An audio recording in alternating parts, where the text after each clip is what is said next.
Comme vous pouvez le remarquer à travers ces images, les tremblements de terre qui se font sentir en ville de Goma et ses environs provoquent d'énormes dégâts humains et matériels suite à l'éruption du volcan Nyiragongo depuis le samedi 22 mai 2021. Des bâtiments et murs s'écroulent, y compris des fissures un peu partout dans les zones rouges. Uniquement pour la journée de ce mardi, l'écroulement des maisons en dur a été observable au quartier Katindo en commune de Goma. Au moins 8 personnes ont été grièvement blessées, nous témoigne un habitant.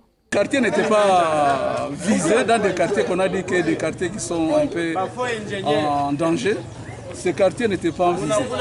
Mais par surprise, il y a des maisons qui viennent de s'effondrer. On ne sait pas pourquoi. Ça, c'est un chantier. Est-ce que c'est la construction qui a été mal débutée? On ne sait pas. Sinon, ce que j'ai donné comme conseil, que ces gens qui sont dans des maisons en étage puissent descendre et rester dans des rez-de-chaussée. La protection civile du Nord Kivu dresse un bilan de 32 personnes déjà décédées. La structure citoyenne conseille à la population d'éviter de fréquenter ces zones dangereuses. Parmi les personnes mortes figurent celles qui ont été asphyxiées par les gaz. Merci beaucoup, monsieur le journaliste. S'il faut revenir au décès lié à l'éruption volcanique, nous sommes au total 30 décès aujourd'hui. Si j'ajoute les 2 enfants de la femme qui a avorté, les 2 enfants, les 2 fœtus de l'avortement, je dirais qu'on est à 32 décès. Et donc, on a eu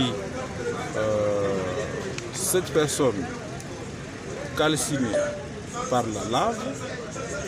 On a eu 3 personnes qui ont été asphyxiées à vouloir traverser la lave de la route qui a coupé la route, mais ils se sont affossés et sont arrivés à une zone où la fumée était très importante. Ils ont été asphyxiés par la fumée. Nous avons eu également 2 personnes qui ont été également asphyxiées par le gaz Mazuku.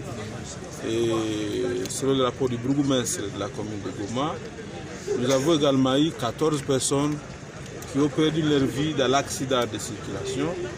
Les camions Fuso qui voulaient amener les gens vers l'axe Minova. Malgré l'interdiction de traverser la lave volcanique, plusieurs personnes restent visibles à Kibumba, où la lave a coupé la route entre la ville de Goma et le territoire de Rutshuru. Celles-ci traversent avec leurs marchandises à pied en provenance du territoire précité. La population est appelée à se mettre hors des bâtiments en dur pour éviter les pires. Une autre situation, c'est les cendres volcaniques visibles ce mardi à Goma. Les habitants ont été invités à se protéger contre ces cendres et de ne pas consommer l'eau des pluies. Kasereka Mahinda Célestin est le directeur scientifique de l'Observatoire volcanologique de Goma. Notons qu'une délégation gouvernementale séjourne dans la ville touristique et a remis 40 000 tonnes aux victimes de cette catastrophe naturelle. Depuis Goma, Michel Kakoulé pour les comptes de la radio-télévision Malaika.